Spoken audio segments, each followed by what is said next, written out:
My name is Pam, and I'm a first AD, and I'm the first AD on the set of The Fuck Truck today and this whole last 4 days. And I started first ADing back in 2011, and actually my very first job as a first AD was on a feature because I came on as the second AD offering to help for free. They fired the first AD 3 days later, and they asked me if I would like to first AD, and I was like, I just want y'all to know I've never first AD'd before, but I would love to start getting into first ADing. And they were like, well, if you know what first AD is, we'd love to give you the job. And that was my first time first ADing. I love it that it was just like, if you know what it is, you can do the job. Yeah. So, and like Frances Fisher was in this movie, and it was like, it was amazing. So, so that's when I first started first ADing. What does a first AD do? Oh my gosh. So first AD, which many people will say is arguably the toughest job on set.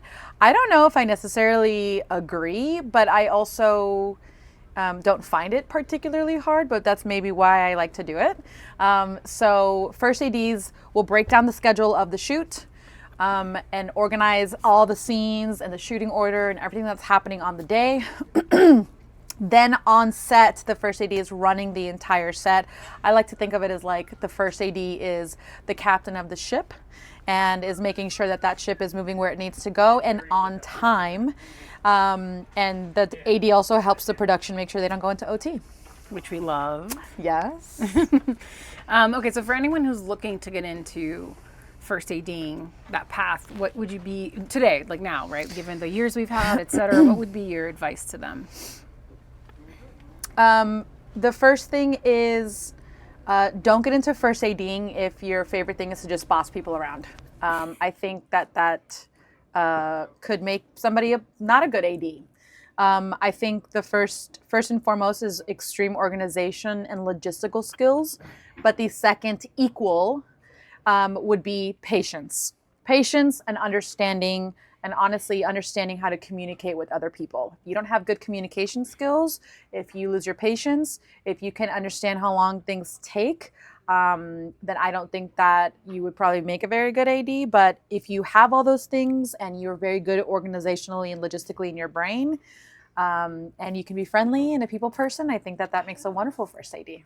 What do you love most about your job? Oh my gosh. I think the number one thing I love is being able to set the tone on set, because I'm high energy, I'm super fun, and I feel like if I can set that, then other people can be free to be fun and have a good time, and we're making films and stuff after all, so why can't we have fun? So it allows me to set the tone. The second thing I love is that I just get to meet and work with everybody. Okay, so you've been doing this for how long now? You said it was 2011? Your first experience? Yeah, so a decade more. 15 years. Almost 50, yeah, about 15 years. Okay, so in 15 years, you worked with a lot of producers. Yeah. In your experience, then, what makes an exceptional producer? Oh my gosh, that's a really great question. An exceptional producer, from my perspective, is truly a producer that just has the entire production, an understanding of the actual needs of the production. Sometimes a producer will say yes to things and they don't know what they're saying yes to, and then we end up squeezing in more than we can fit in a day.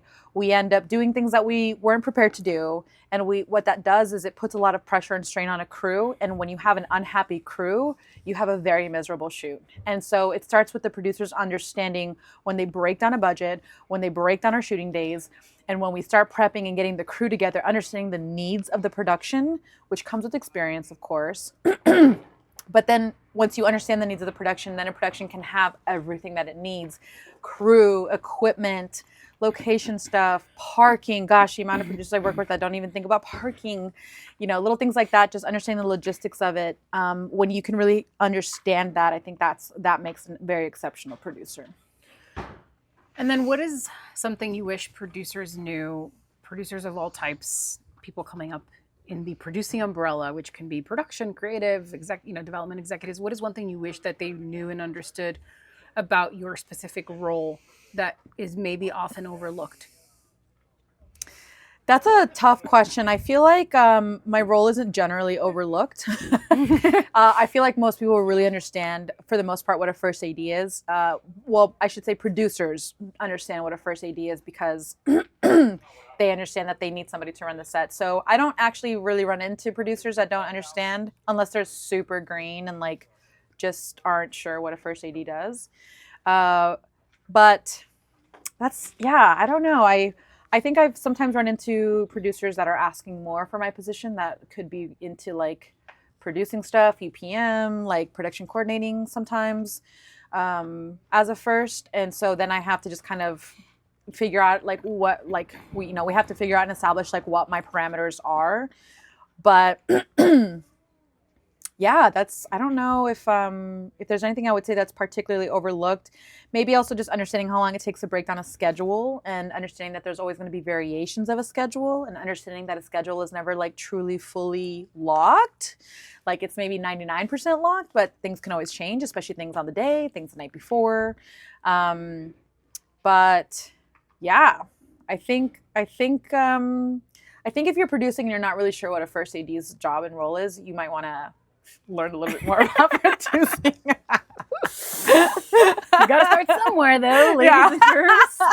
You do, and I would start with like once you feel like you get wrapping your head around producing, I would say the first AD's position is another one you should get very familiar with, so that if you can find a good first AD, it's going to make your job as a producer a lot easier. So that, again, going back to what I was saying earlier, you don't go into OT.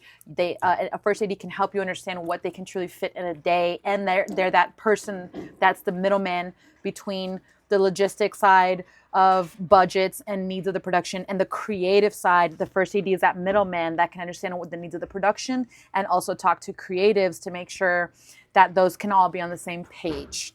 So yeah, those are my thoughts. Lovely. Anything else you want to add? That was great. Just know that I'm the best non-union AD you've ever met. I'm just kidding. Working her way up, though. Working my way up. How many days you got left? I think like halfway. I think halfway. I'm like 200 days in right now. Oh, I know. Lord. It took a big chunk of time in between. In the 2010s, I took time off, but that's all right. We're getting there. All right.